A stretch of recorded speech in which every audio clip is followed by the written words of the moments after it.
Welcome back from to Northside LDN. Today we've got Odegaard before Arsenal play Bayern Munich saying that we don't fear Harry Kane. Now, I hope you don't. I hope you guys are ready because we need to win a major honor this season. We need to win a major honor. So I hope you're correct.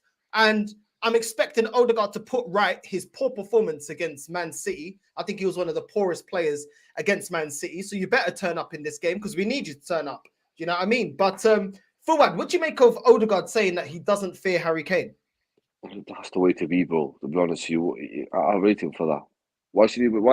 What's it to feel about? He's a man, isn't he? So, but just make sure you back it up. That's all I gotta say there. But I'm not fussed about the comments. But as long as he backs it up, bro, and the whole team are thinking like that, and we're all for it. But just make sure you back it up. That's all I want to say. Yeah, that's it, man. We got to perform. Yeah, listen, I don't want the players to be fearful.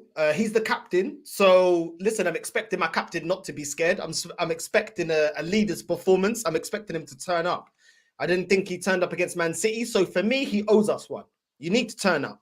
You need to turn up and we need to go for it at the end of the day. A lot of people have been talking a lot of stuff on Bayern Munich. They're not the same. They're weaker, which I do agree. They're definitely a team that can get got at. But let's not disrespect Bayern Munich because these Filhos da Puta were disrespecting Porto and saying, oh, look at Porto. Look at their season in the Portuguese league. And we stumbled past Porto. Now, player for player, Bayern Munich are on a different level. And they've got more experience. You know what I'm saying? So you know me, I didn't really disrespect Porto. I thought it was gonna be a tough game. People are saying we'll win.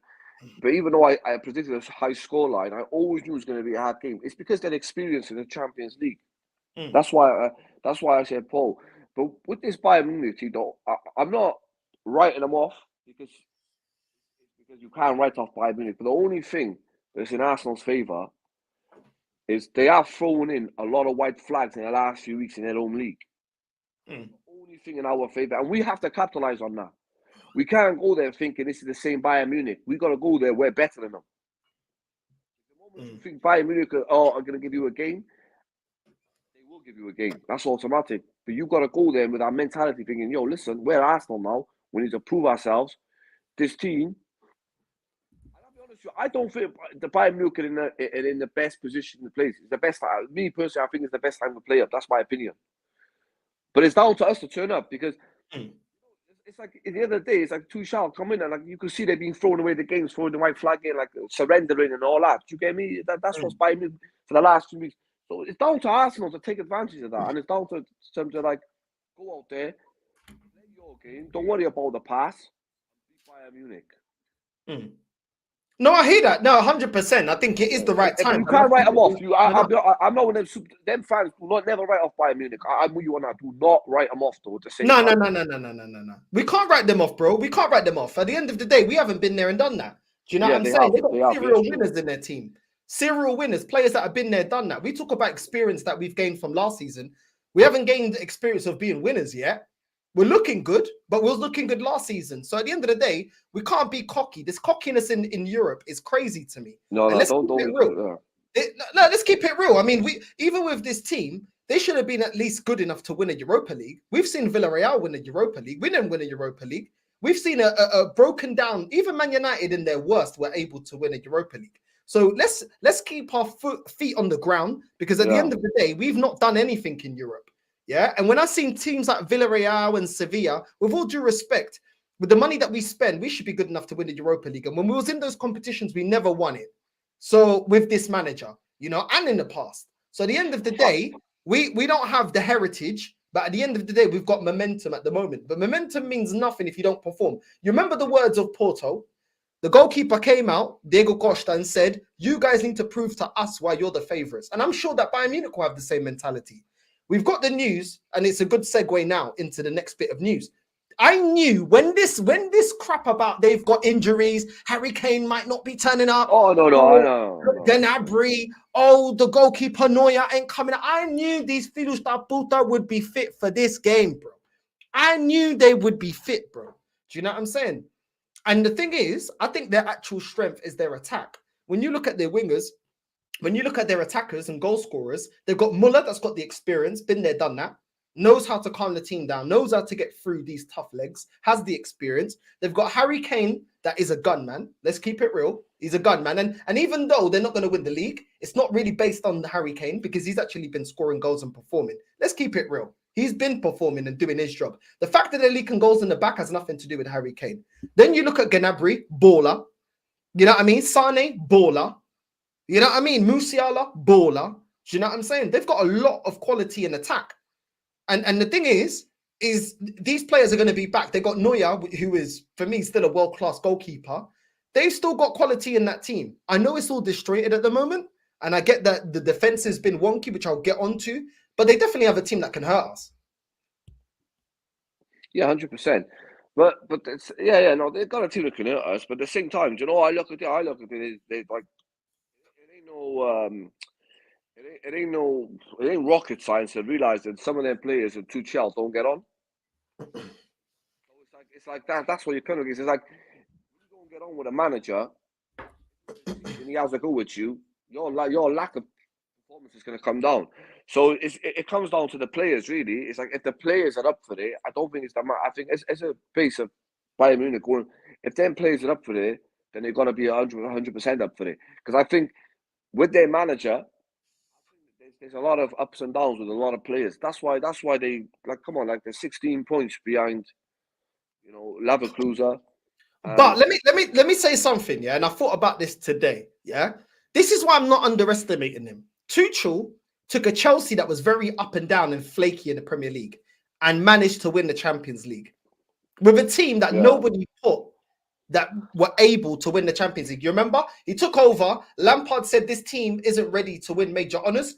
Tuchel got them over the line, right?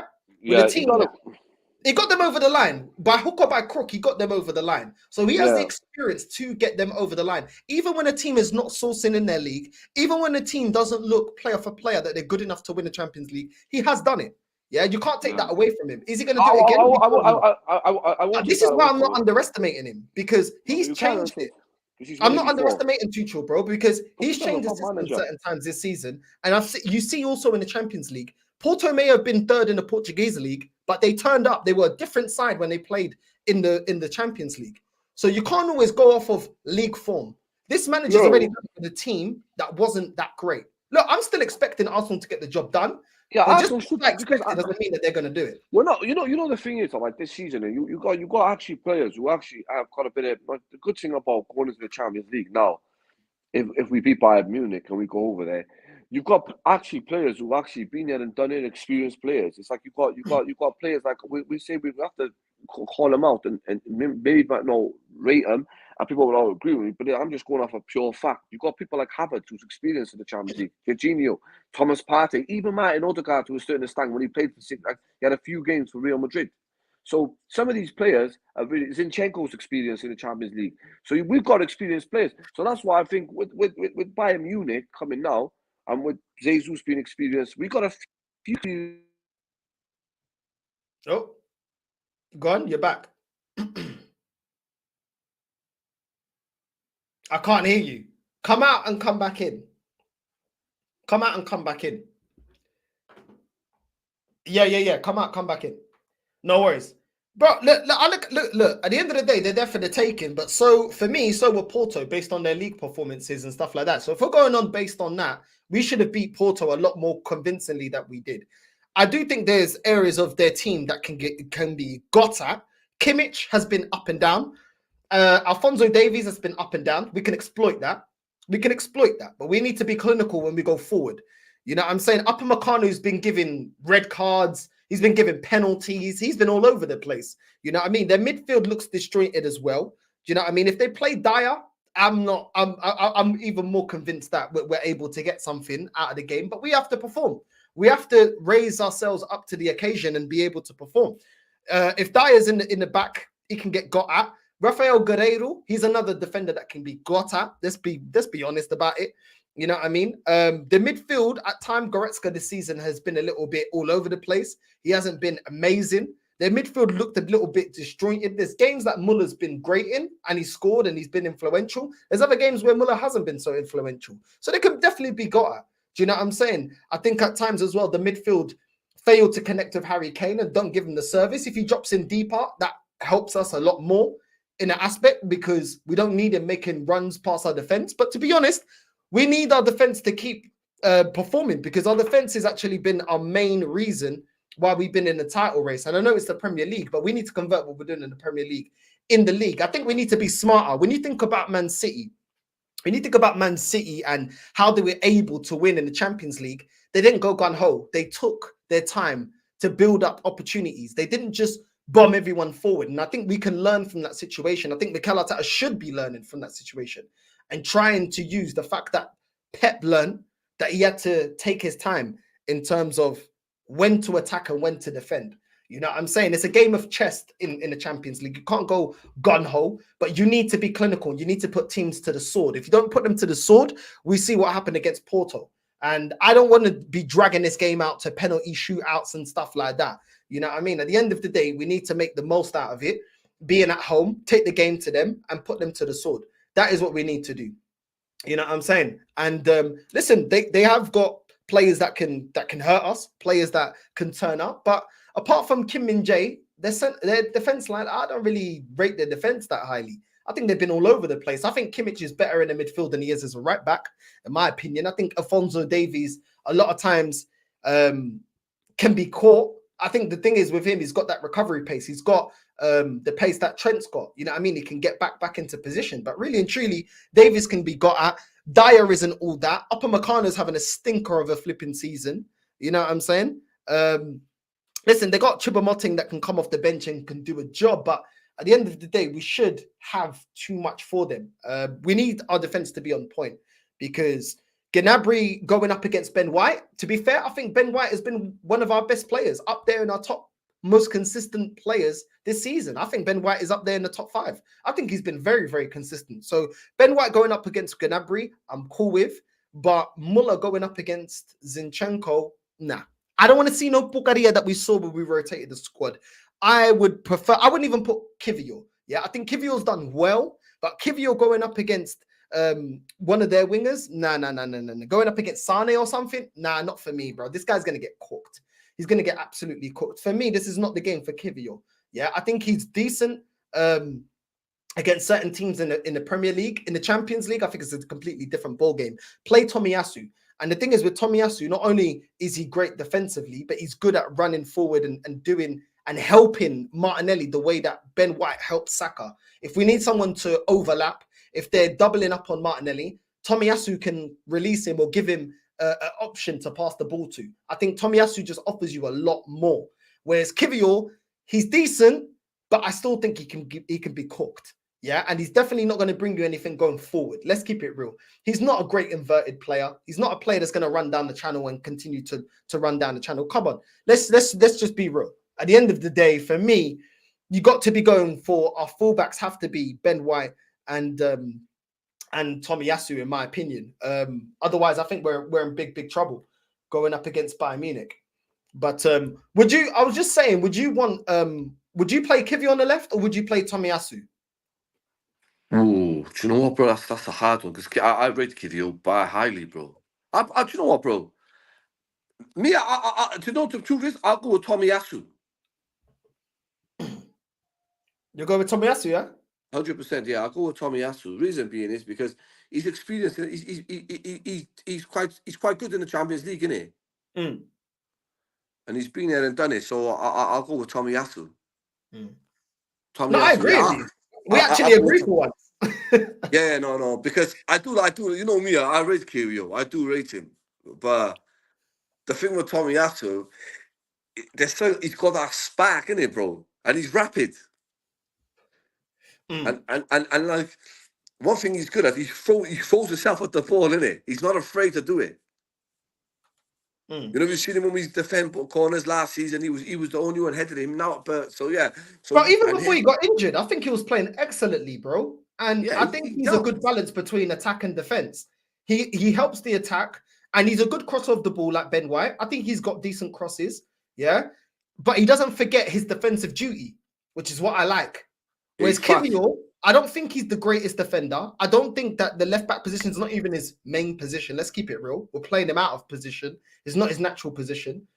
and I don't think going forward he offers much. So I think this is a risky game to be playing Kiwior. No, he'll play Tomiyasu in that game. But Kiwior, do you know what, bro? To be honest with you, bro, Kiwior, I rate it because, bro, people are like, he went to Man City, had a good 45, a good 70 minutes, kept them quiet, done the job against Liverpool away, done the job at Liverpool at home.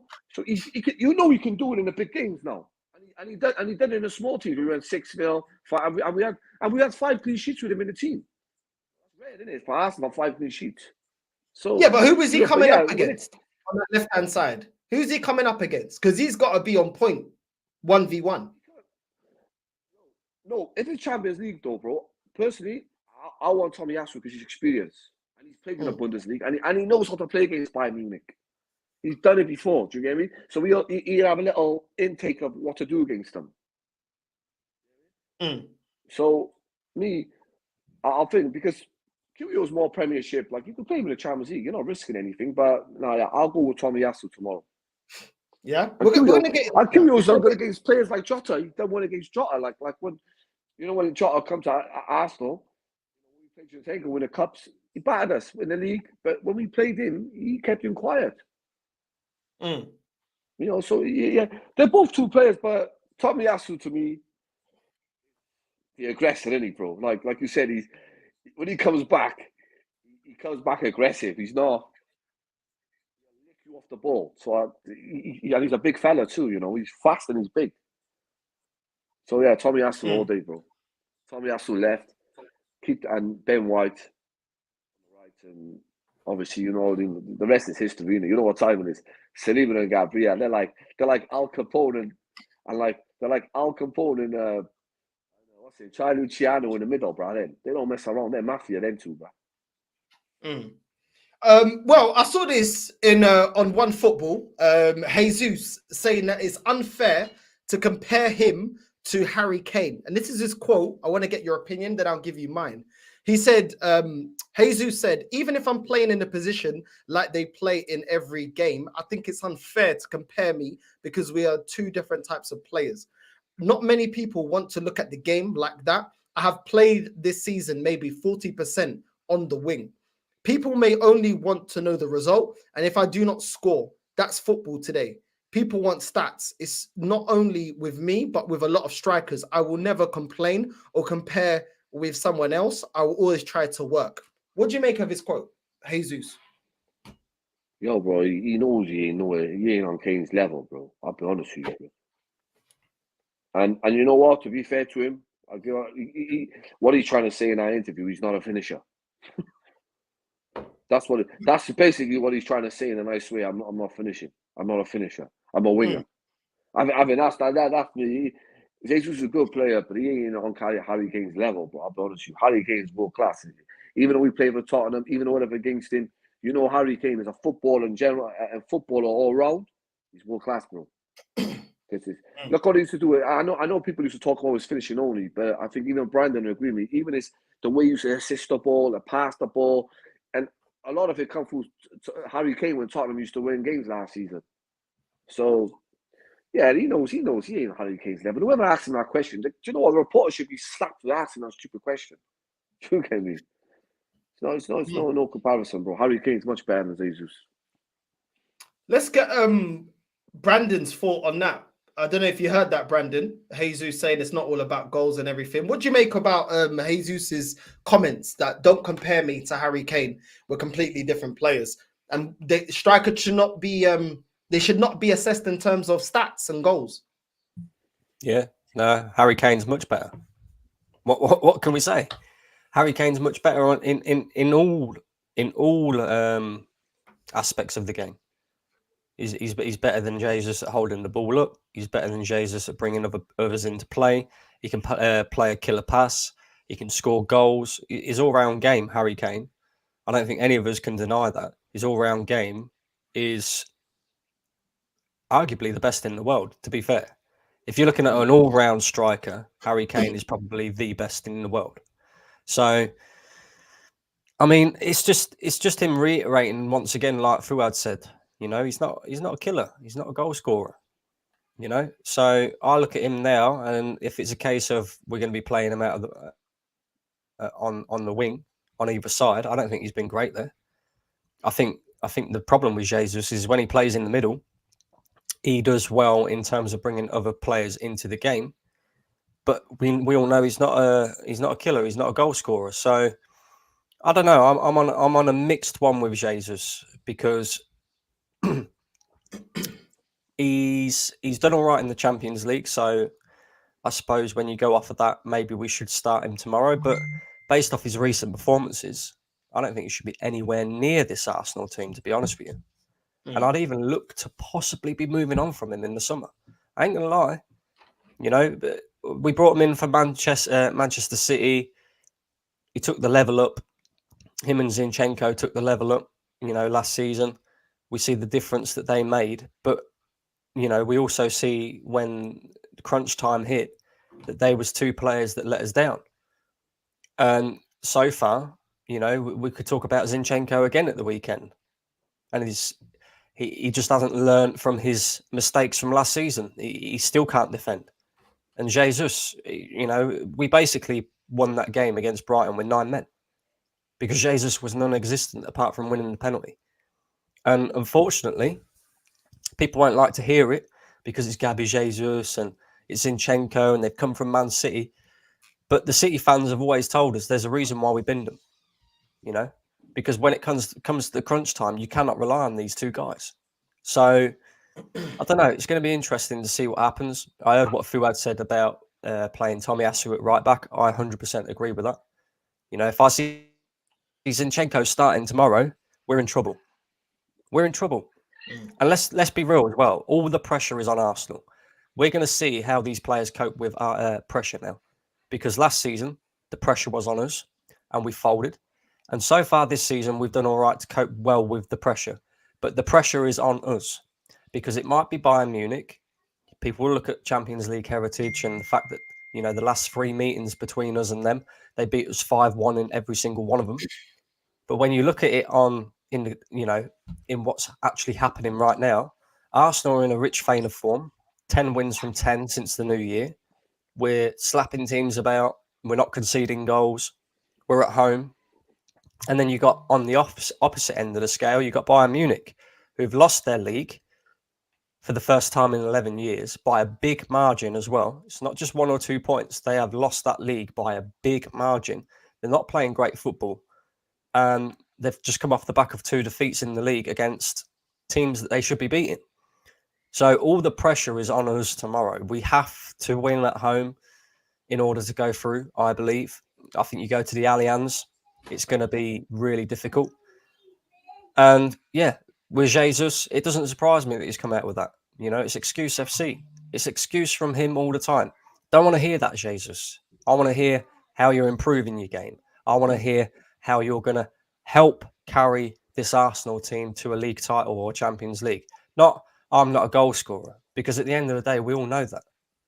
And if you're not going to improve on that, then ultimately, in the end, you're going to have to go. It's as simple as that. You're going to have to go.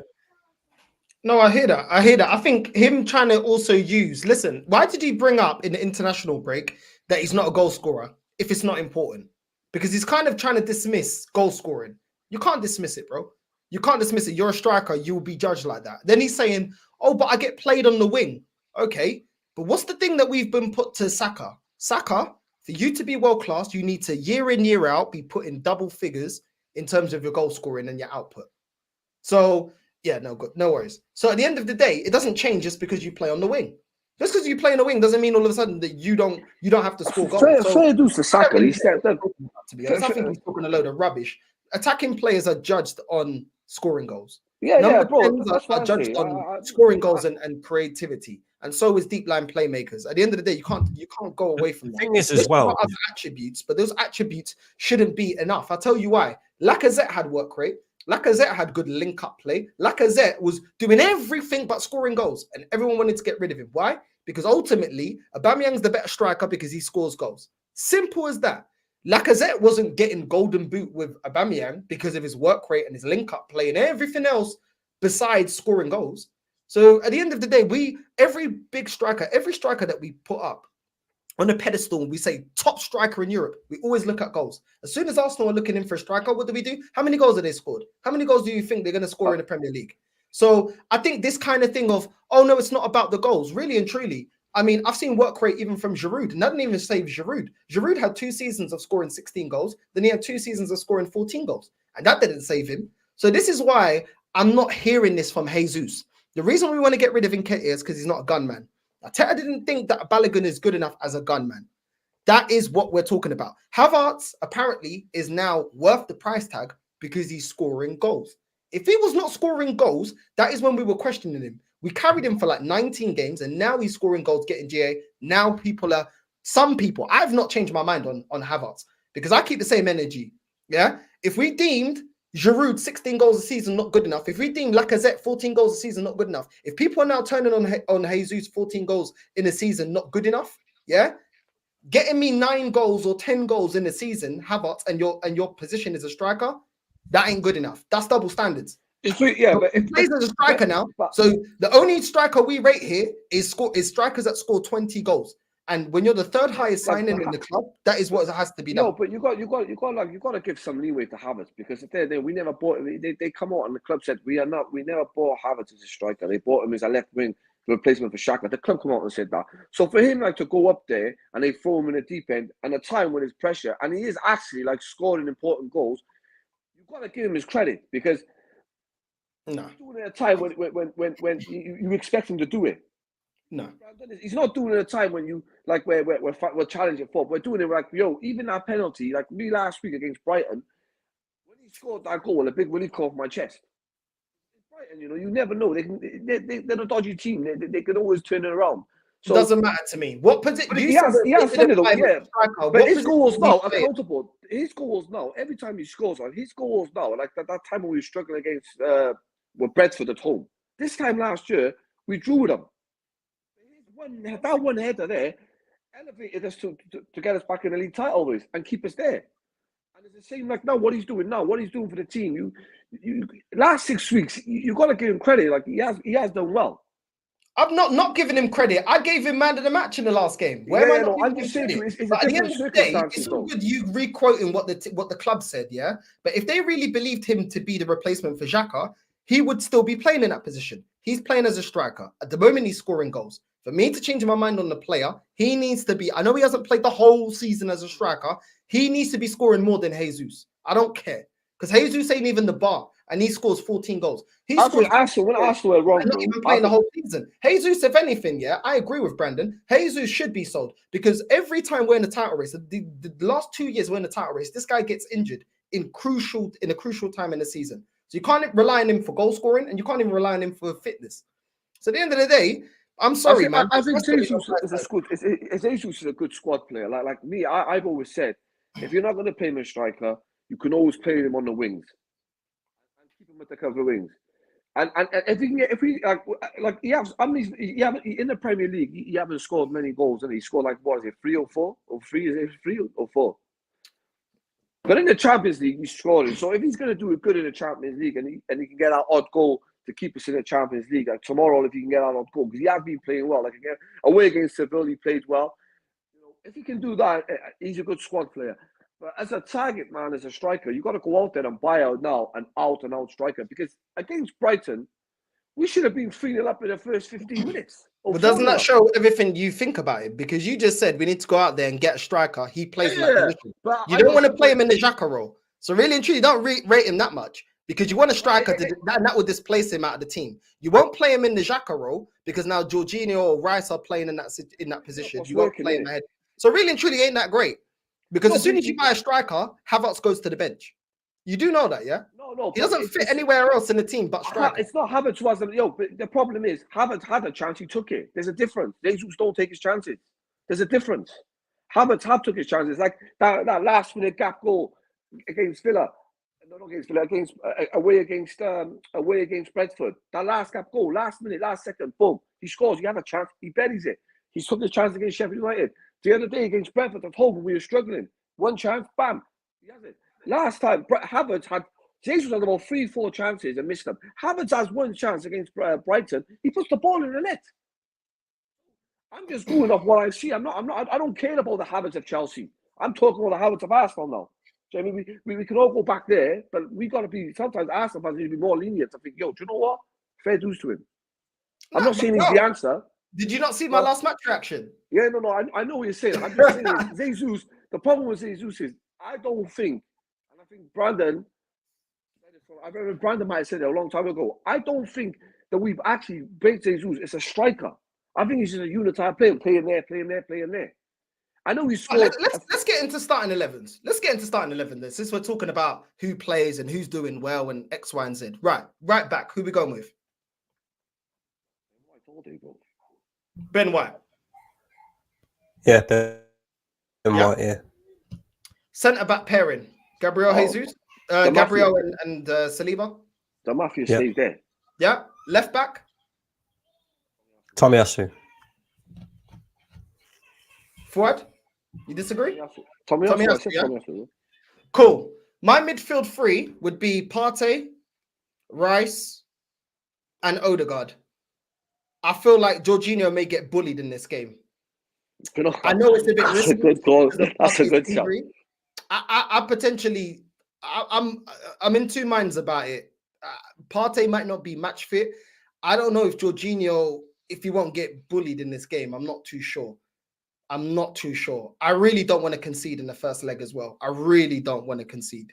You know what I'm saying? I want to win, obviously, but I do think that Jorginho can be bullied. And Jorginho has a tendency to sometimes drop a stinker. It's a risk. I'm not saying it's not a risk, but that's the midfield that I would go with because we need to be solid defensively and we need players that can go forward. Declan Rice can play in making the late runs into the box.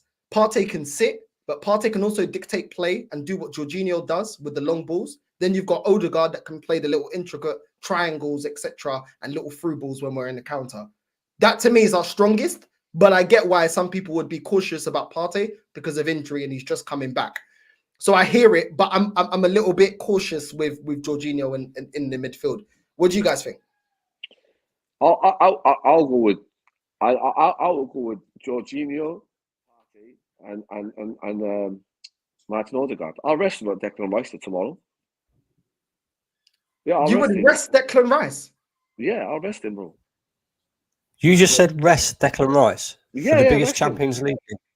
I think I know crazy, the reason why you got two players experienced in the Champions League. If Partey's up for it and Jorginho's up for it, we'd be all right. Nah. Declan Rice starting. But let me ask you this, right? Why do you think Arsenal's defence has been so good this season? Obviously, because of Declan Rice. You don't take Declan Rice out of that team, my friend. Yeah, I know, but this is Champions League football, bro. You got to go with experienced players who've been there, who knows how to play in it. I don't care. You do not take Declan Rice out of this team for this game. It's not Premier League football, bro. That's my thing. It doesn't matter. It doesn't matter. Jorginho's been there and done it. Obviously, Declan Rice has played in Europe. He's got European pedigree, but sometimes the man needs a rest, bro. You do not take Declan Rice out of this. Like Northside. I think Jorginho and Partey can do the job. Like Northside just said, if we concede tomorrow, then it makes it more difficult for us because trust me to go to the Allianz Arena is going to be very difficult. But I know already Declan Rice is in the team, so people need to chill out. Yeah, so we need to keep a clean sheet tomorrow. Declan Rice has been a big part of the reason why our defence has been so good. You keep him there, regardless of Champions League experience. I'm hearing what Northside said. I'd stick with Jorginho. I'd stick with Jorginho, Rice, and Odegaard. Purely and simply because I just don't think Thomas Partey's played enough football. So it's a massive, massive risk to put him in there and throw him into a big game like this.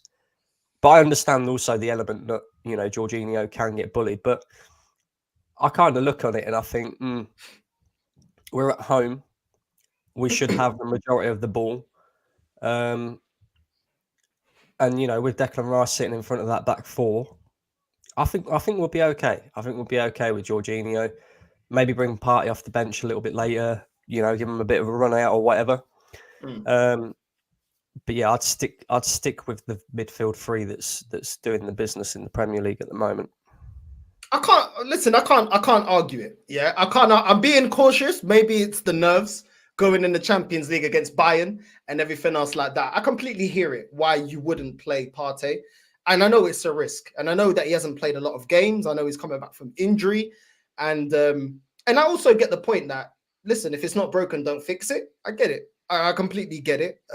Obviously, if we score early, then you can bring on Partey to just sit and just dictate play from deeper and give you a bit more strength in the midfield. So I can listen. I get it. I'm not going to debate that one too much because I can see it your way and I can see it, and I understand why I'm a bit cautious, obviously. But I don't mind going with Jorginho, Rice, and Odegaard. But listen, forward. I don't know what this field up with us talking about, bro. How are you telling me to bend, bro? The reason we bought this guy, yeah, is to get over the line and to win major honors. This is a Champions League football, bro. You know, sometimes Champions League football, bro. I listen. Like I said, when it comes to Champions League, Partey and Jorginho could do the job. I'm Martin Odegaard. Any midfield you put in our team could do the job in the Champions League because they're experienced players. Nah, you're overhyping it now. No, I'm not, bro. Look, okay, Jorginho's one of the midfield. Who would sit? Partey can. Jorginho can sit, and Partey can do all the busting and bullying, bro. Nah, bro. Nah. Jorginho can't. Partey going forward good too. We just spoke about not getting bullied in the midfield, and you're telling us to have Jorginho sitting and Partey doing the one going. You're mad, bro. You're mad. I'm glad you're not Arsenal manager. Jesus Christ. I'm telling you, that midfield can be Bayern Munich. That is like telling me that you're going to put Fabio Vieira in the midfield and let him sit. That midfield there can be Bayern Munich. That's my opinion. I think Jorginho, Partey, and Emmanuel couldn't be Bayern Munich. That's my opinion.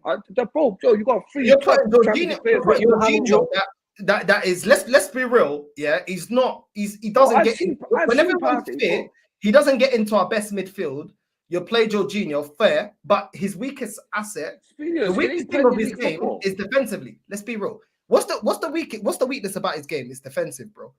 Everyone's raving. I remember when we first got him and people said we're going to play him CDM. I always said, and I think Brandon said it as well, his best attributes here is passing the balls, his vision and weight of pass, bro. And that is what we've been seeing and praising him as of recent. And I've been saying this guy can't sit. So you can't get him sitting and shielding that back. He's not mobile enough. He's not mobile enough, bro. And Jorginho is good at breaking down the play and slowing the game down when you're winning. He's good at that too. Bro, he's not a sitting DM. Let me remind you.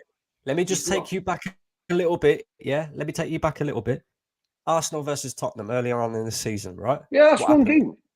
What happened? Declan Rice got injured. We brought on Jorginho to sit deep. And he got caught out on the ball. Yeah, but he's going off one game. How many games? No, it's not one game. There are numerous of different. What's it called? You can't go off that one game. Yeah, no, but Jorginho sitting deep, it doesn't suit him. Yeah, Jorginho sitting deep doesn't suit him. He's 33 years old.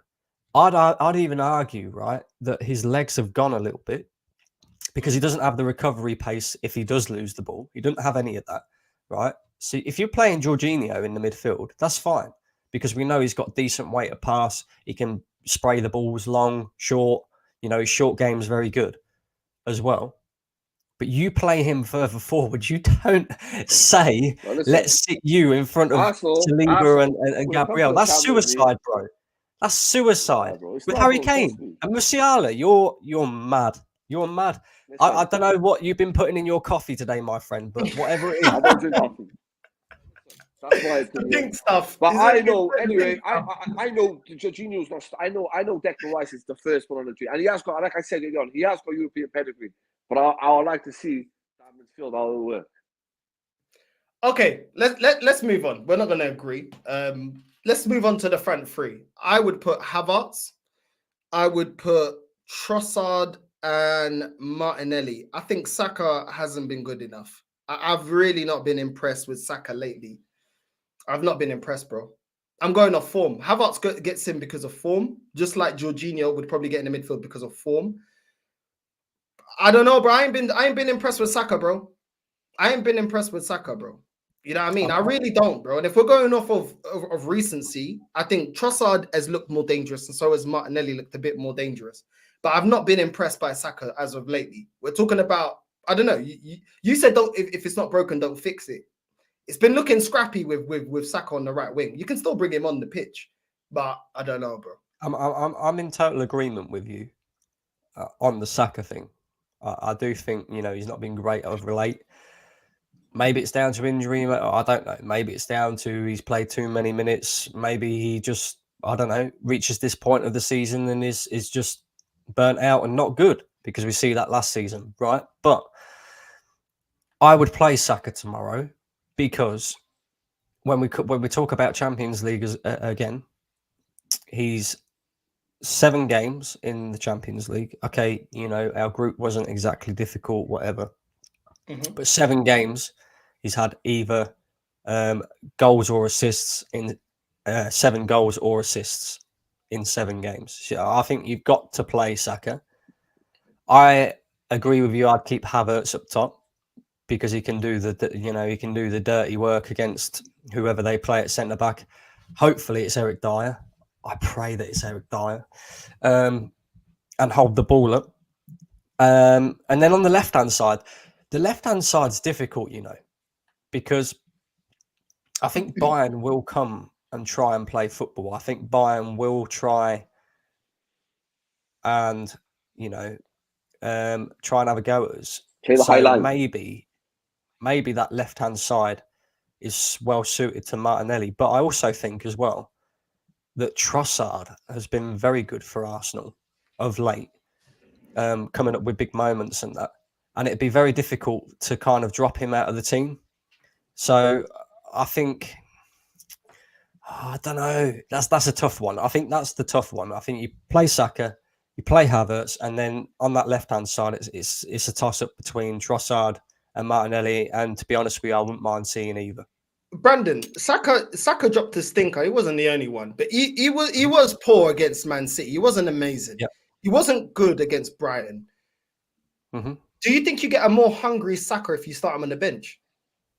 Because he doesn't really get treated like that. He just played, no matter what he does, he always the one that's always in the starting lineup. You might even get more of him. And obviously, I'm thinking it's all hypothetical. You may not. But I just think that he keeps getting played. And sometimes he's just going through a bad spell. Just bench him. I think we're strong enough with Trossard and Martinelli. They both got speed. Trossard has been playing well. He's the one that kept us in the tie against Porto.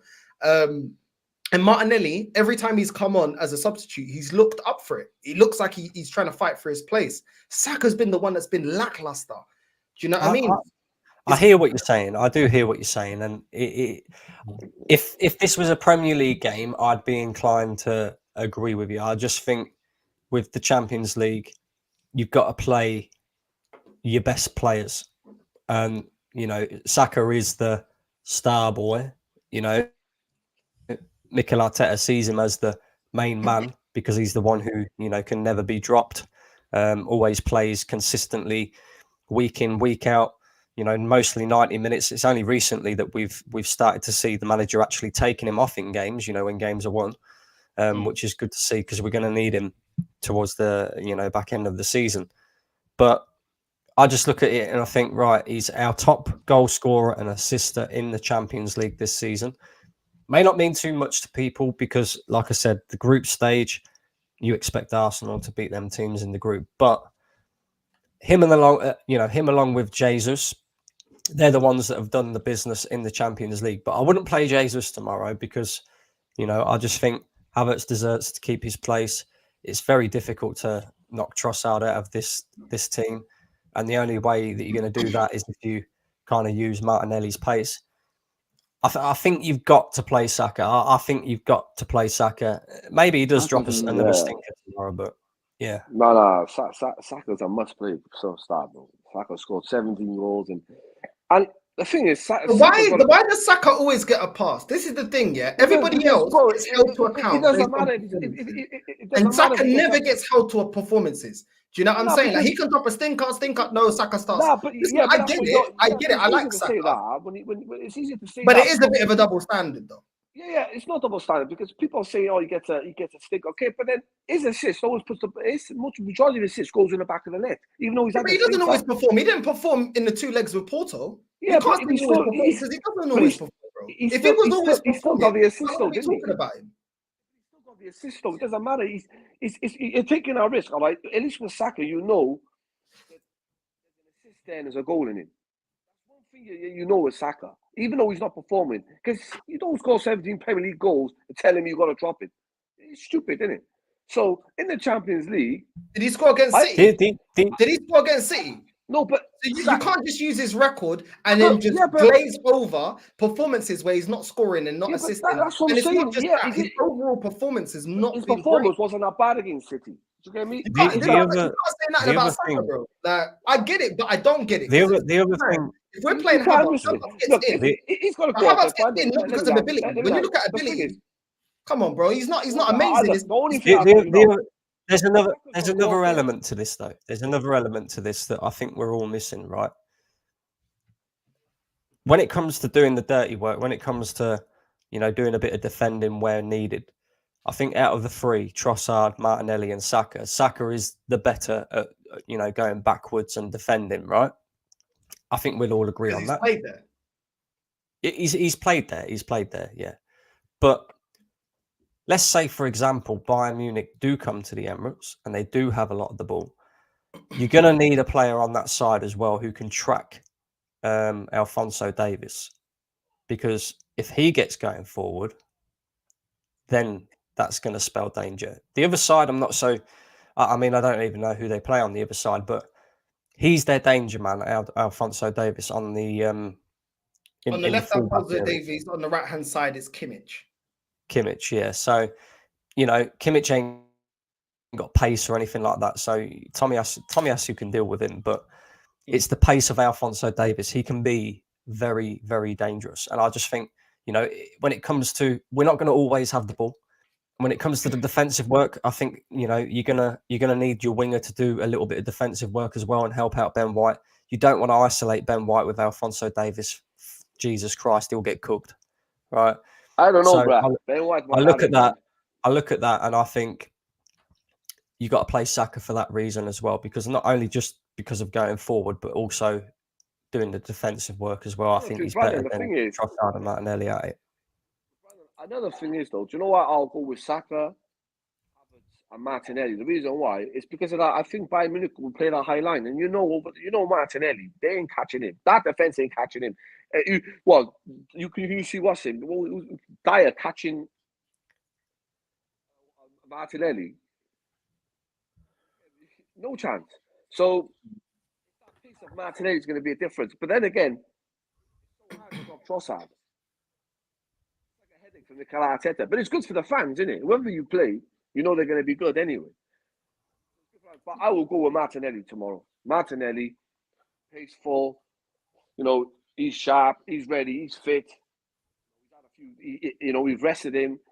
He come on at his little minutes, but he's ready. He'll be ready. And Saka, I was going to change Saka to tomorrow, has got a chance to step up in a European level. Forget the Premier League, in the Champions League, and make a statement tomorrow against a big team. Saka's got that chance to do tomorrow. So I hope he does it tomorrow. That's why I want him to play. To say, listen, people always question him because he hasn't done it in the Champions League. And do you know what? To his ability, he hasn't. But tomorrow, he can step up and make a statement. That's the Saka we want to see. And that's one thing. Tomorrow, Saka's got to step up tomorrow. I think against Bayern Munich, he knows, like Brandon said there, you're going up against quality now. He knows he needs to step his game up. He knows, it's like, if he gets that chance, he needs to put the ball in the net. So tomorrow, Saka, it's time to show up to be the star boy. That's what he got to do, bro. He's got to show up. So I'm going to go with the same three as. Do you guys agree with this? I'm all in for criticism of Saka, but if a player isn't fully fit, you can judge him like he is. He says there's a tendency to over-criticize Saka because he comes through the ranks. I actually think he's the most protected player at Arsenal. I think he's actually the most protected. He's the one that year in, week out, he can drop stinkers and nobody criticizes him. Now, I love Saka, and I'm sure all three of us love Saka. We all rate Saka. We all think he's a great player. But no player should be immune from criticism. If you're not performing well, you should be criticized. It shouldn't be double standards. Fans don't like it when managers does it for players. We don't like managers having double standards for players, so we can't have double standards for our players as well. I get that Saka a lot of times has gotten us through, but there's been games this season that he hasn't gotten us through. You know what I'm saying? Against Aston Villa, we lost 1-0. He wasn't there. Against Fulham, we lost. He wasn't there. Against Porto, both legs, didn't score. Trossard scored. The thing is, all I'm saying is this. I get why we rely a lot on Saka, because he's got us through a lot of tough times and to the place that we are right now. But at the same time, we're picking Havertz because of good form. We're picking Trossard is now in the conversation because of good form. Do you know what I'm saying? We're talking about Jorginho being in the midfield over Partey, when ability-wise, I think Partey is better. He's the more complete player, is because of form.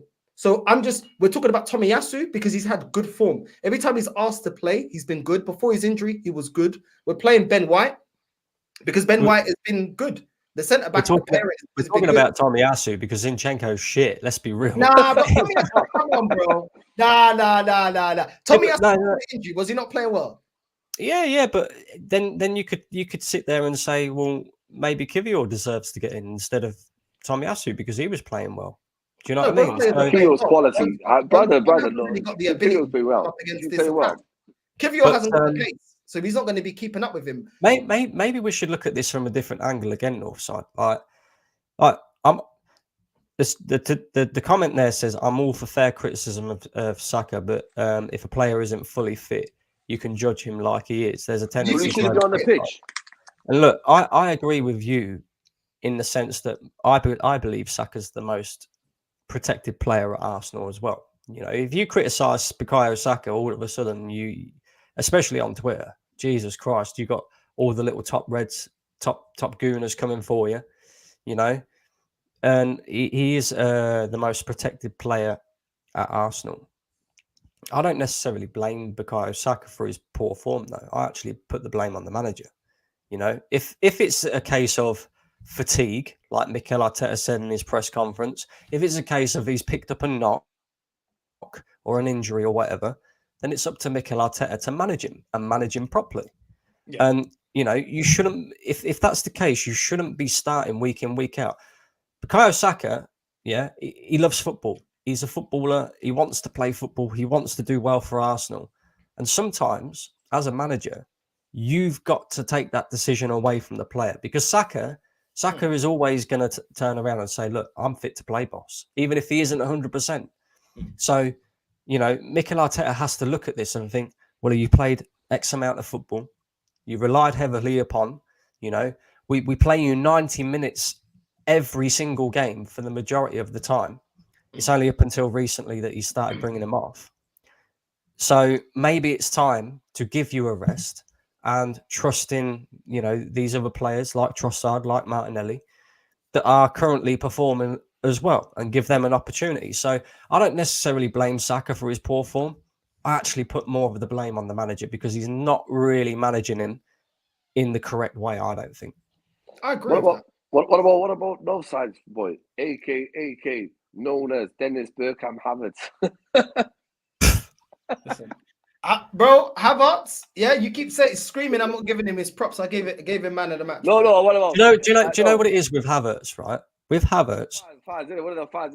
Like, I just don't think he's a great footballer. I know when the fans say, reminds you of Dennis Bergkamp. With no Havertz, way in hell. Do you know what it is with Havertz? Right? I do. Do you know the moment that I said that, I knew you were coming for him. Yeah. Do you know what it is? Do you know what it is with Havertz? Right. I think long term, he's not good enough for Arsenal, and he won't be. You know, because like Northside said, of the lack of goals, etc. He's not exactly a great footballer on the eye. You know, you don't look at him and he's doing silky skill moves and taking two man out of the game or anything like that. He's just a good hold-up player, strong, physical in the air, who can, come up with a goal here and there. The reason why Havertz is getting so much praise right now, and people won't admit to this, right? But the reason why Havertz is getting so much praise, even to the point where people are praising him beyond what he should be praised for, really. Let's be honest, because like you said, 9 goals, 4 assists isn't exactly a clinical striker. But the reason why everybody is overpraising Havertz is because regardless of what any Arsenal fan tells you, oh yeah, we wanted Havertz. Oh yeah, this, that, and the other. Oh yeah, he'll come good. Blah blah blah. When we signed Havertz, nobody wanted him. Nobody, not even the top gooners, right? When we dropped 65 million on that guy, everybody was going, "What the hell are we doing?" Right? And they may not say that, may not have said that on camera, but in their minds, that was their first thought. I'm telling you that now for a fact. So the reason why he's getting the overpraise is because he's doing better than any of us expected him to do.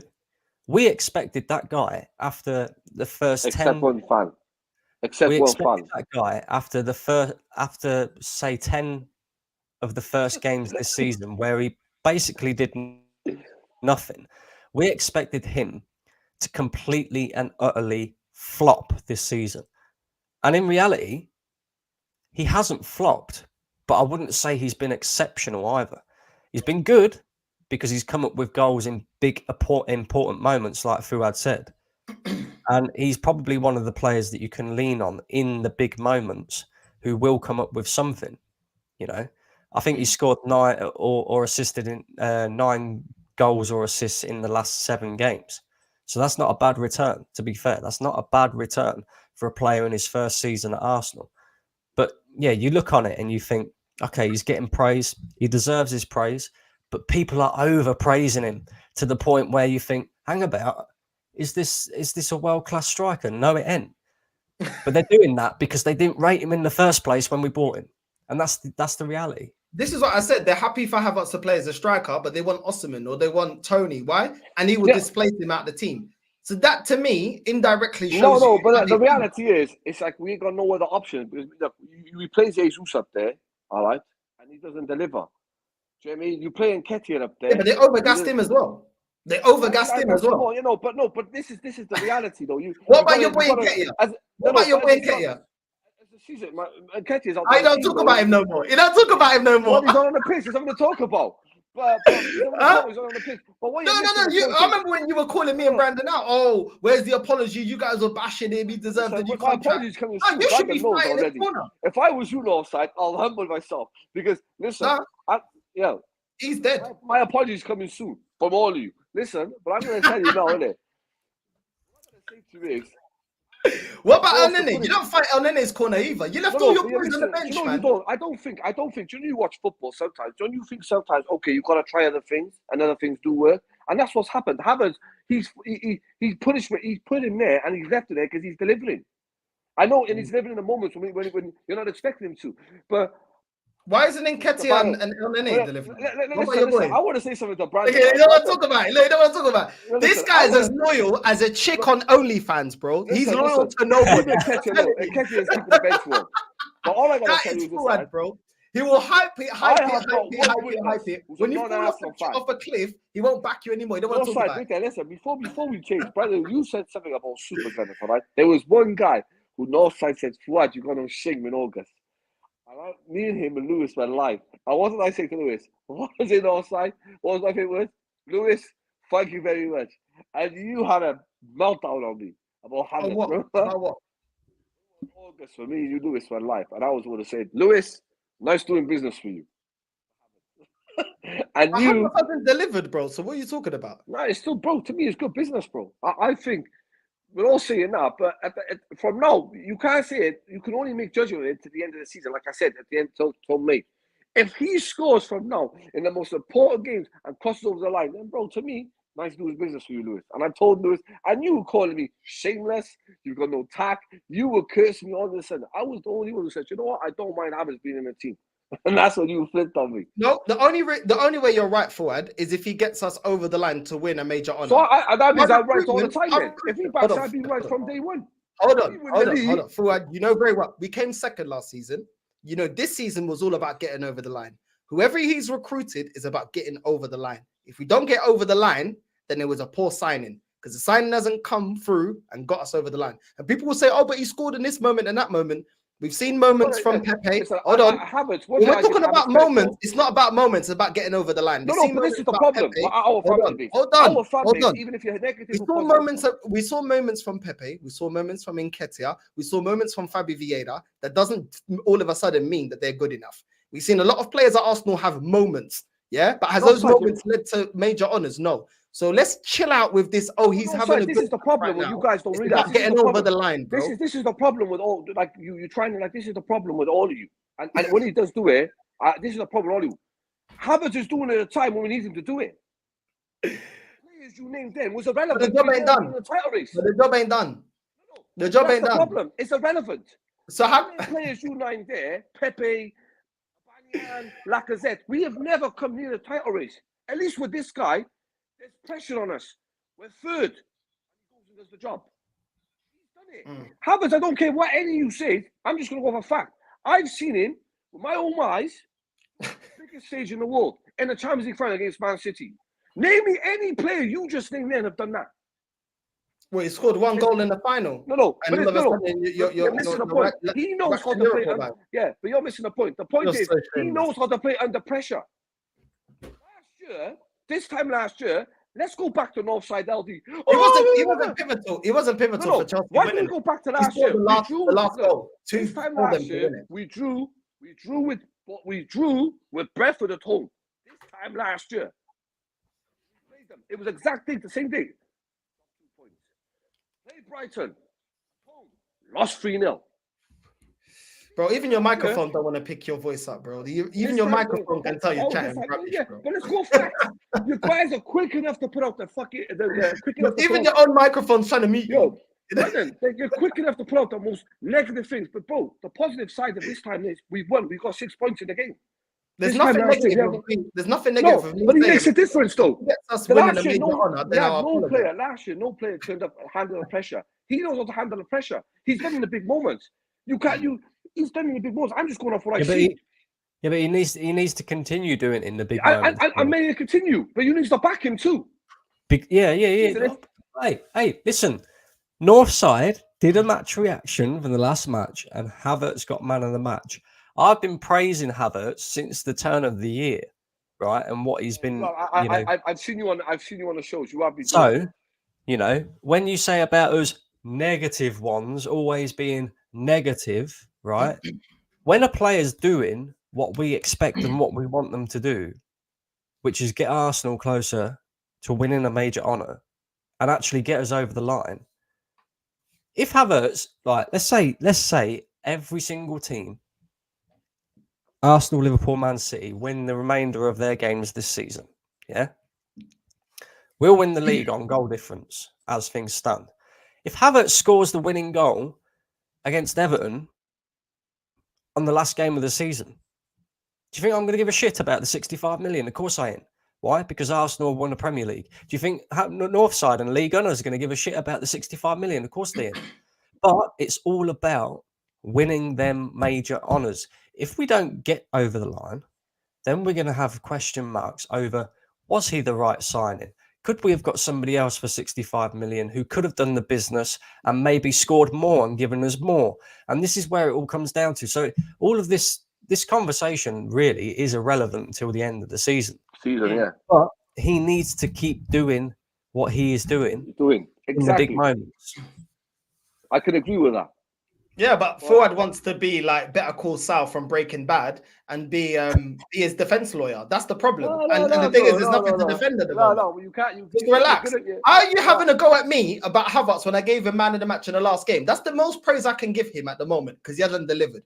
But on a game-by-game basis, he plays well. I say he plays well. What do you want me to do? Erect the statue of him in my room? What do you want me to do, bro? When you do the man of the match, you don't mean it. No Diddy, bro. No Diddy round it. You know what I'm saying? You're gonna have to get, just to prove your point, Northside, you're going to have to get somebody to make you a background with Havertz in the background, I reckon.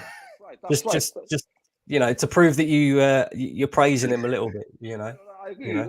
Look at Bradley. You've got Arteta and Saka. Well done, Brandon. You're learning. I've had Arteta in my background for the last 2 years when I thought he was a fraud. He may still be a fraud. We don't know yet. But what do you man think about this comment here? Big up Northside in the panel. What do you think about heritage claim for Bayern Munich? They're not the same team, and part of that aura came with dominating Bundesliga, which they're not doing this year. Whichever one wants to reply. Yeah, I mean, there is an element of Champions League heritage. It does mean something, believe it or not, because the 16-time winners, Real Madrid, 2 seasons ago, yeah, they did nothing in La Liga. They didn't win the league. They was quite far off of it, to be fair. And then they go 2-0 down. I can't remember. I think it was against City.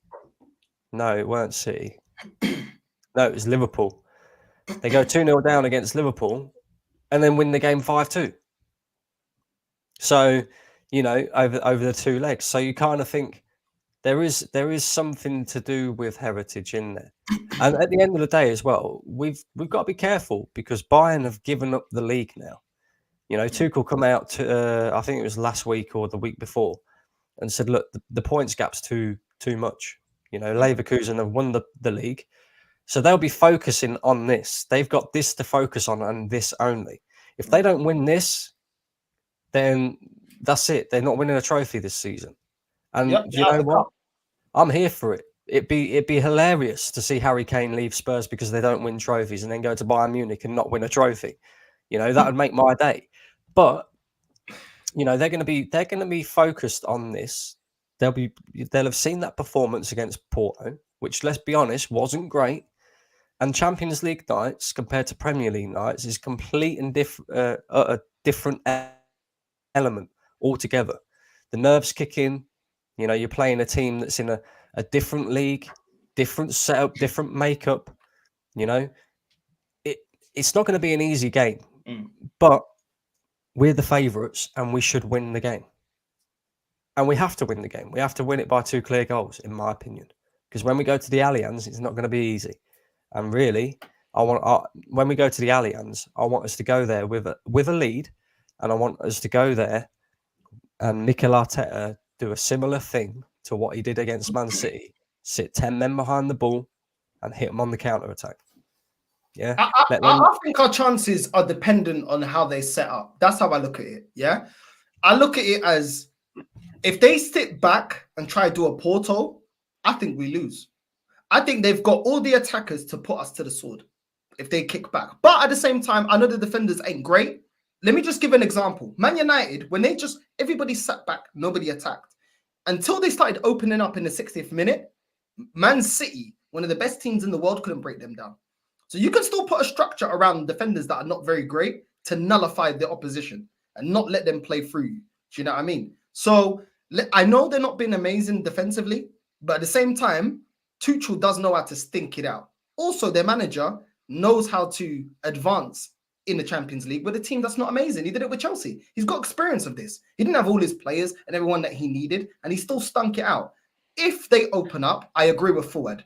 The pace of Martinelli and Saka, I do think our chances now are a lot better if they open up. If they play into our game, we definitely have a higher chance of winning. We even saw Man City give us respect and sit back a little bit and not play so high when we come up against them. Do you know what I'm saying? So I'm not writing off Arsenal, but this notion of some Arsenal fans saying, oh, look at their record in the league and look at this and look at that. I don't understand that because it doesn't always translate. And also, if they implement what Porto did, they can execute that a lot better. If Porto actually had a finisher, we don't advance. And if we're going to take it through to penalties, yeah, well, good luck. Good luck. It's the same story, though, isn't it, Northside? It's the same Arsenal fans that said we was going to slap Porto 5-0 in the first leg.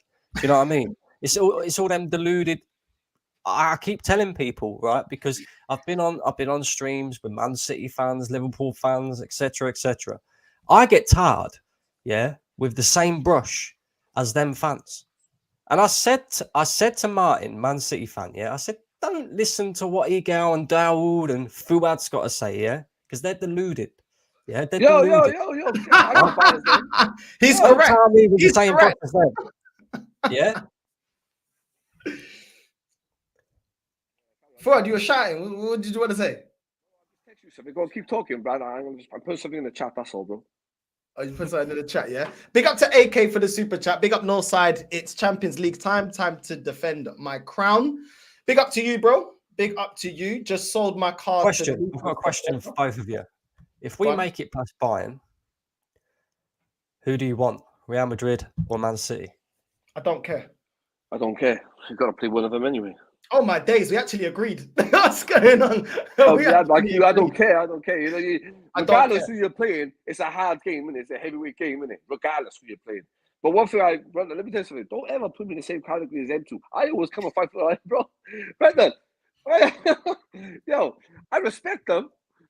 You know what? I remember one time, one guy, you had him, and you had I agreed with you. I never agreed with Brandon, but I agreed with you when it comes to him. He goes on the terrace. Who? One of the guys, white guy, goes on terrace. Bro, do you know how many? You just saying white guy. Is his name Rory? I think is it Rory? Oh, Rory, yeah. Fucking hell. Yeah, I remember what Brandon said to him. You said something to him. I was like, do you know what? I have to agree with Brandon. You said, when it's not all going Arsenal's way of gravy, if we criticise, we class as negative. But when you're criticised, it's okay. And when you caught him on that, and he never replied to you, he's like, he said, by me criticising, you said, it doesn't mean I want him out. I'm criticising that game and that game player. But when they done it, I remember when they done it, the Northside just killed them off, killed their career, bro, because he clipped them all, didn't he? When they were all negative against Fulham or West Ham. Even I said, listen, it's still early. I come live with West Ham. We still got games to make. We're still in the title race. Relax yourselves. But I think that game, all of them were like screaming and saying we're done. Even you said, I remember, Brad, you said, it's only 2 games. We've got many more games. Anything can happen. So you wasn't even being negative. So please, bruh, I'm deluded, bruh. But I'm not like bad as them, bruh. I'm glad you admit. Well, I don't know. You did. I don't know, bro. You did say give Nketiah a new contract. Do you know what I mean? You probably celebrated with the 14 as well. I've always had the shirt off, whipping it around. I reckon so. I reckon the only person in world football who has got an Nketiah 14 shirt is Fuad. I reckon. No. I don't live in Dallas, bro. He's the leader of the top gooners, man. He's the leader. He's the president. I used to have top like players on. But you know, one day, innit? You know what? Do you know when they leave you for a team you hate? The last one I had was Robin van Persie. When he left for Man United, I was so heartbroken, devastated. I thought I am never going to put a player's name on my back again, and I haven't been since. Do you know what? I was never angry at Van Persie, you know. That's what my anger's always towards this club. Do you know why? Yeah, no, I waited until today. I just thought when we were great, we wouldn't lose players like that.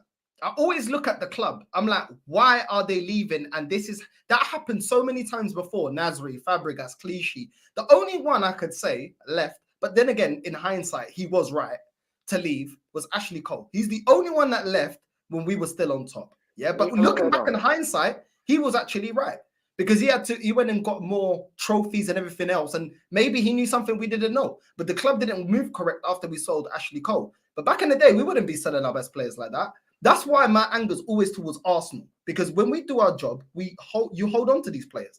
You don't see the best players. Only now that Klopp is leaving, now you're hearing about Liverpool players that want to leave. Majority of the time, they keep their best players. City winning stuff, keep their best players. They decide, the club decides when we're done with you. You don't tell us when you're done with us. We tell you. And that is why with Van Persie, it's kind of like, bro. Yeah, that's what Van Persie said. What's going on with the club?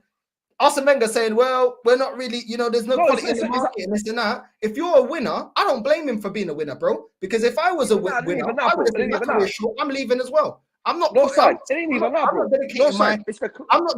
my career, to a club that's not focused on winning. Why should I? Because I can't play forever. I can support the club forever, even when I retire, but I can't play forever. It ain't Van Persie's fault. I never was angry at Van Persie. Yo, bro, think about it. Andy Boyle had the same treatment as him, and Nasri. Yo, you can't say his misunderstanding. It's nothing to do with Wenger. Wenger called him for training in the morning, bro. Then Van Persie can hear he's going to training, thinking, listen to the radio, Van Persie, Arsenal said a bid, 24 million. He goes through the door. Wenger, like, what's going on? Bro, because they accepted the bid. Same with Andy Boyle. Andy Boyle said, I went into training because the coach spoke to us and said, we're going to work on your finishing. He's going. Yeah, Wenger said, they just sold you.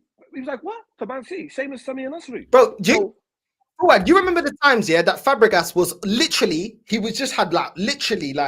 leg was just hanging off of a string and he was carrying us. And he got sick and tired of it. And he turned around and said, he got to a point, even he said, he turned around and he goes, why am I playing with a bunch of bums? Like, I want to win the league. Yeah. What did we do? Not sign the players, bro. Who's to blame? The people running the club, not the player. The player has to look out for his best interest. If his best interest doesn't align with the club, it's on the club. You move serious and you go out there and get players and show intention, players want to stay. And best believe, this is why, yeah, when people say give this manager another year, what they don't understand, yeah, is giving this manager another year if he doesn't win a major honor, yeah, just because you'll give him another year doesn't mean that Saka will, doesn't mean that Saliba will, doesn't mean that the top players here will give him another year because you want to give him another year. Yeah, because their careers are short. And when bigger teams come with bigger heritage and European heritage, most of the time they go. They go, bro. Most of these players didn't grow up supporting Arsenal. So they don't love the club as much as you do as a fan. Yeah, a lot of them didn't grow up. Harry Kane didn't grow up loving Tottenham. That's why he wanted to win something. Because in his heart, he didn't grow up supporting Tottenham. So when push comes to shove and his career's on the line, well, you lot can bounce. Yeah, because I didn't grow up supporting you lot anyway. Yeah, so bun you lot. My career's running down. How many times I've been sold a dream and you like don't get over the line? Bro, people think that players, because look at what he's doing for the club and they say they love the club. Yeah, they will say that. Yeah, because they don't want the fans to turn on them. Yeah, transfers can get broken down. Then they got to face the wrath of the club and the fans. So of course they're going to say everything in the media to make it seem like they love the club. Yeah, a lot of these players either love the money or they love their own career. That's it, bro. They're in it for themselves. And I don't blame them. I don't blame them. Anyone that works a job, if you get more money somewhere else, you don't say, oh, but this company's been good to me. Bun it, bro. I'm going for the money, bro. It's not about good to me. It's about money, bro. Do you know what I'm saying? Money talks. Do you know what I mean? It's the truth, bro. So all this sentiment in football, bro, it's always been like this. It's always been like this. So when people say, oh, that player's a snake, he's a snake, he's a snake. No, he's not a snake, bro. No, he's not a snake. Your club, if they fixed up, they would stay, bro. But they don't fix up. So guess what? We're bouncing. You know what I mean? I've had enough of it.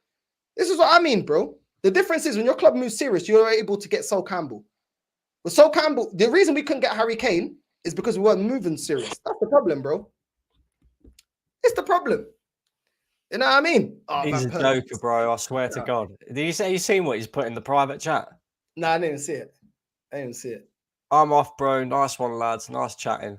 In Eddie, we trust. Why didn't he put it on the proper chat, bro? This guy, he's embarrassed, isn't he? He's embarrassed about being a little top gooner. Do you know what I mean? Is what it is, bro. They love Saka now, bro. Yeah, if he leaves, yeah, he's a snake. He's a snake. It doesn't matter what we do. He's a snake. The thing is people get too attached to these players as well. Like you just said, you have to apply it to your own life. You know, if you're working a dead end job at Bakavor, do you know what I mean? And you get offered to go, I don't know, and work abroad somewhere for more money, you get treated better. Why are you going to stay at Bakavor? Do you know what I mean? You're not, are you? Let's be honest. So you have to apply the context to your life as well. So, you know, when it comes to these footballers, they want to win. Like you said, their careers are short.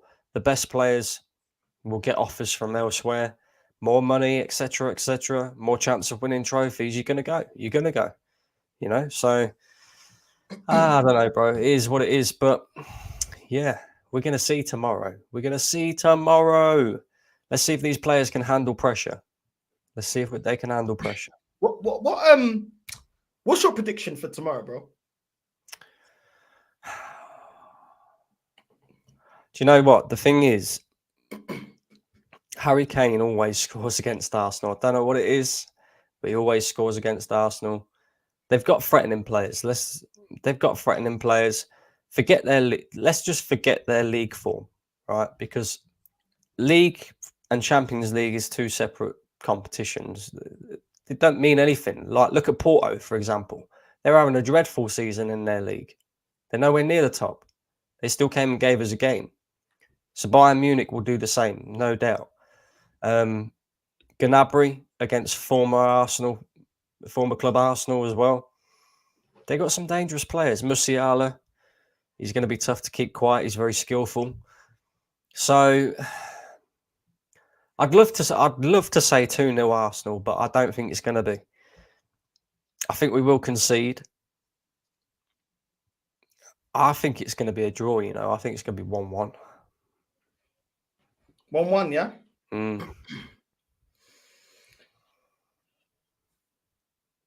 I agree. I think it's going to be a draw as well. I think it's going to be a draw.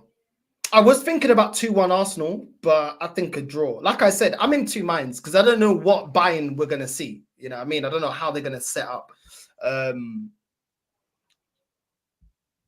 But yeah, I think I'm going to go with 1-1, bro. I think I'm going to go with 1-1. Yeah, listen, this here, bro. The thing is with Bayern as well, yeah. If we get eliminated by Bayern, how's it going to affect us in the league? Because everyone's banking on Arsenal to win. This could now start. This could lead. This could go. This could spiral a whole season, bro. A whole season. We haven't really faced. You know, we've been doing our thing and must-win games. You remember back when we had to win against Liverpool? We rose to the occasion. Big up to the boys for that. That's exactly what I wanted to see. We went on that great run of beating West Ham and all those teams there in that great run. But bro, what about adversity? Look at Liverpool. Yeah, they drew. For me, they bottled it against Man United because they dominated the game. So many shots. You don't win. For me, you're bottling it, bro. You're on the front foot. How are you not beating Man United? Everybody still remembers Liverpool having the mentality to come back and fight back. We've not seen that for Arsenal. So if things go sideways in the league or it goes sideways for us in the Champions League, will that affect the players mentally? I don't know. We're going to see, bro. Because it did last season, let's be honest. People were celebrating that we was out of the Europa League because we could concentrate on the league. But it actually had a negative effect on our league form because it was in and around that time that we started, you know, dropping points against teams that we shouldn't be dropping points against. So, like I said, we're going to see if these players can cope under pressure now. We're going to see if they've actually learned from last season because the pressure is on us in both the Champions League and the league because Liverpool drawing away at Old Trafford now puts the league in Arsenal's hands. If all three teams win the remainder of their games this season, which I don't think all three teams will anyway, but if we did, Arsenal will win the league on goal difference. So we're now, although people will still sit there and say, no, Arsenal are still not my favourites. When you sit top of the tree and it's in your hands, you're under a lot more pressure than what you are when you're chasing. And again, like I said, tomorrow, we're expected to win. We're at home. Bayern Munich have been shockingly poor in their league. We've been very, very good. And people are, you know, expecting us to just breeze past them. So these players are under a lot of pressure. The manager's under a lot of pressure. Don't fold again like you did last season because it can happen. It can happen. You know, our Premier League fixtures are still really tough as well. I think out of the three, we've got the toughest Premier League fixtures. We've still got to play United away. We've still got to play Spurs away. Them two games in particular are going to be very, very difficult. You know, Spurs don't want us winning the league. Of course they don't. I told Arsenal fans about United as well. Oh, United, they're rubbish. They're this, they're that. I'm like, bro, it's United. Yeah, they can stink a draw, bro. I'm telling you, these guys, do some Bandulu goals. You can't write off United, bro. United is going to be a weird one, you know, because United are in two minds. Because out of the three teams, they'd probably prefer that we won the league. You know, you don't want Liverpool equaling your title record. You don't want Man City doing a 4-peat because it's never been done, and that'll overshadow a record that Sir Alex Ferguson had at Manchester United that Pep's equaled with the treble. So I kind of look at it and think, out of all three of us, we're probably the ones that they prefer to win the league. But don't think that Manchester United are going to show up and just, allow us to win the game because that ain't going to happen. Our record at Old Trafford is atrocious. And Man United have been shit for the last 10 years. 11 years. Do you know what I mean? So it's like, we can't beat Man United at Old Trafford. The thing that's given me confidence about not only the Champions League, but the Premier League as well, is the saying is goals win you games, defence wins you leagues. And at the moment, we're keeping clean sheets. We're not giving many chances away. We're not giving many goals away. Gives us a great base to go on and win games. And although our attacking players are not the best, we can still score goals. We are still a threatening team going forward. But it's all about keeping that defence, you know, in the same vein of form that it is. If we start leaking goals all of a sudden, then maybe, you know, we might be in a bit of trouble. But I'm fairly confident, Northside, that we're going to win the league this season. I'm fairly confident, right, man. I hope because of this. It's literally just because of the back line, bro. If we didn't have the back line doing what it's doing, I don't think we'd have a chance. I think Man City would end up winning it again with ease. But I think the back line is going to be the difference for us this season. I really hope so anyway. I really hope so. No, I hear it. I hear it. Underestimating Bayern in the Champions League is crazy. Can't lie. Bayern hurt me as a Madrid fan in 2012 in that penalty shootout when we were the best team in Europe that season with 100 points. Fair point. So I'm saying, man, this is why I don't be talking down to these guys, man. I don't be talking down to them. You know what I mean? Just because we've got the momentum, we look like the better team. Champions League, we've seen it time and time again, is a different thing, man. We didn't even win it with the Invincibles. You know what I'm saying? We should have won, but we didn't. You know what I mean? So, yeah, man, it's crazy. It's crazy. You know, and you can guarantee as well, if we get past Bayern and then we play either City or Real Madrid and we get past them, you know, this is what the tendency of the Arsenal fans do. They'll be celebrating. Oh, yes, yeah, like we've already won it. We could face Atletico Madrid in the final. Yeah. Out of all of them games, out of Bayern Munich, Real Madrid, Man City, this may sound stupid to people, but the one that I'm most fearful about is Atletico Madrid. Because do you think Diego Simeone is going to come to the Emirates and play football? No, he isn't. He is going to shithouse his way through anything.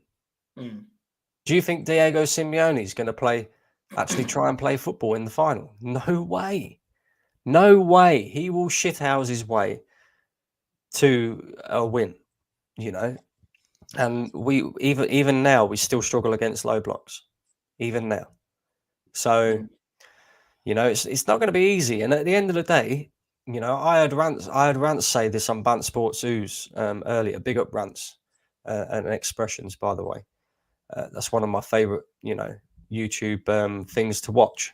So Rance said, if Arsenal win this league, they're going to have to do it the hard way because we've got the hardest fixtures. So if Arsenal win the league, then we're gonna have deserved to win the league. You know, same with the Champions League. If we win the Champions League, nobody can sit there and say we don't deserve it because we've had to play Bayern, we've had to play Real Madrid or Man City, and possibly Atletico in the final. Like that can't get any harder than that. So it's exciting, bro. It's exciting because, you know, as an Arsenal fan, we're nervous because we don't. I'm nervous, man. I'm nervous. Our season to go tits up, yeah, like it did last season. But at the same time, we're going to see how much of a good team we really are. You know, people hype these players up and this manager up into oblivion. Yeah, if they're that good, then prove it. Prove it. Yeah, this is the great opportunity to prove it now. We're up against the two best managers in the Premier League, two of the best teams in the Premier League over the last 5 to 10 years. We're up against, you know, top Champions League teams. Prove it. Prove it. Do you know what I mean? And if they do, if Arsenal win the Champions League or the Premier League this season, I'll hold my hands up and I'll say we was wrong. I was wrong about Mikel Arteta. You know, I never thought he'd get us, you know, to win a major honour. He's done it, and he's done it the hard way. So big up to him. But until that happens, I keep my mouth shut, bro, because we see it last season. 8 games to go, 8 points clear. We fold. There's still 7 games of the Premier League to go. There's still a semi-final, quarter-final of the Champions League to go. So this is crunch time, bro. It's crunch time. Absolute facts, man. And listen, we will be doing the match reaction after the game tomorrow. Arsenal taking on Bayern Munich. Yeah, man. I'm nervous. I can't lie, man. It's getting serious now. And yeah, man. I can't lie to you. I am nervous. I just want Arsenal to win, man. I just want Arsenal to win. Like, I don't care. I literally like just want to win a major honor. And I don't care. I'll wear an Arteta in. I'll be Arteta in. As soon as he lists me a major honor, I will be Arteta in, man. Because I don't really care. I don't care about Arteta in, Arteta out. As long as it leads to winning me a major honor. I don't really care. It's irrelevant who the manager is. Just win us titles. I want to go back to the days where we could have chest. I want to go back to the days where we going into, you know, me and you doing live shows with opposing fans, and you can have that chest and you can talk. Look at the way City fans go and do lives. They can just walk in, calm. The respect is already given. Just walk in. Yeah, what you man saying? Apart from saying nothing. They're like, oh, the kids are squabbling there. The kids are squabbling. You know what I'm saying? I want to have that, man. Yeah. I remember that. The only one I don't give respect to is Hamza, because he's a bold fraud. Yeah, he's a bold fraud. Go get some polish for that head, bro. Do you know what I mean? Oh, the Hamza's funny, man. When he said to his son, he said, oh, your manager said I can't do it anymore. I'm going to retire at the end of the season. He goes, I'm tired. He goes, who made you tired? Who made you tired? I was like, yo, that was hilarious. That was A1 from Hamza. Big up Hamza. I love Hamza. I love Hamza. Really. Some of the stuff he comes out of is brilliant. It's true. He's what Ty must have been back when we was actually winning major honors. You know what I'm saying? Yeah. He's annoying. You can't say he's deluded because he's winning major honors, but you already know when it goes sideways, he's gonna be saying some delusional stuff. You know what I mean? You can just see it. You know what I mean? But yeah, it's one of them ones, man. Listen, big up, bro, for jumping on. Big up to everyone watching and subscribing. Make sure you hit the bell notification. Make sure you subscribe every single time. And yeah, we'll see tomorrow if Arsenal don't bottle it. They better turn up. And Odegaard, it's easy to say you don't trust Harry Kane. You better turn up, mate, because you owe us a performance after hiding against Man City. You owe us a performance. So you better be stepping up as the captain and the leader of this project and this process and this team. You better turn up alongside the rest of the boys. And hopefully you do. You know what I mean? But yeah, man. Actually, very, very quickly before we go, what would you prefer to win? The Premier League, Arsenal to win the Premier League, or Champions League?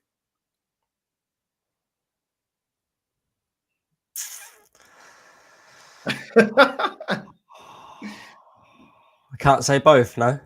If you had to pick one, of course, we want to win everything. But if you had to pick one, because I don't think this team is capable to win both. If you had to pick one. Champions League, bro. That's what I said. It's got to be Champions League, because at the end of the day, yeah, okay, we ain't won the league in 20 years, and it'd be nice to win the league. But we've won the league before. Do you know what I mean? We haven't won the Champions League. And that's what most people use to beat Arsenal with a stick as well. Oh, you know, you haven't won a Champions League. Forest have won a Champions League. Chelsea have won the Champions League. You know, Chelsea are dead, buried in the mud. 11th place, yeah? If you say anything to a Chelsea fan now, all they say is, well, where's your Champions League? Do you know what I mean? So it's always used as a stick to beat Arsenal with. So I want the Champions League, bro. Because I think, you know, if we win the Champions League this season, we could always win the Premier League next season. Genuinely think that. So, yeah. And at the end of the day, we've got a good chance as well. I know people look on it on paper and say, yeah, but you got to play City or Madrid and then whoever in the final. But that's what I want. I want to see Arsenal playing against the best. That's what I want to see, is beating the best. You know, imagine the confidence boost that it would give to these players if we won the Champions League, having had to play Bayern Munich, Real Madrid or Man City, and then whoever in the final. Imagine the boost that would give to these players. It'd just be ridiculous, bro. It really would. You wouldn't be fearful of anybody. Whereas right now, you look at Man City and Liverpool in the league especially, and they're great teams, but City ain't the City of last season. Let's be real about it. You know, they ain't got Mahrez coming off the bench. They ain't got a Gundogan no more. You know, they got players like Nunez, who hasn't really torn up trees. Doku, who's just a pace merchant. But they're still there. That's the thing with them. And they're still there. They're still there. That's the crazy thing. We're scintillating Arsenal, ripping everything apart, looking so convincing. City are they full of, but they're still there. That Foden guy, bro. I'm telling you, bro. This that is guy, it, bro. He's been a difference this season. He's been a difference this season. If that continues, boy, it's gonna be crazy. But that's the mad thing. I agree with everything you just said, but they're still there. Like this team, I swear, they're so annoying, bro. They're so annoying. But we're now going through what Liverpool went through for years, going up against these lot. They're flipping irritating. It kind of reminds me of the year when Wenger and Fergie used to go back to back. It would be so tight. You'd be like, these flipping fluky guys, bro. Do you know what I'm saying? Because obviously, let's be honest, more times than not, they got it over us. You know what I mean? They won 13 Premier Leagues. We won 3 in the Premier League era.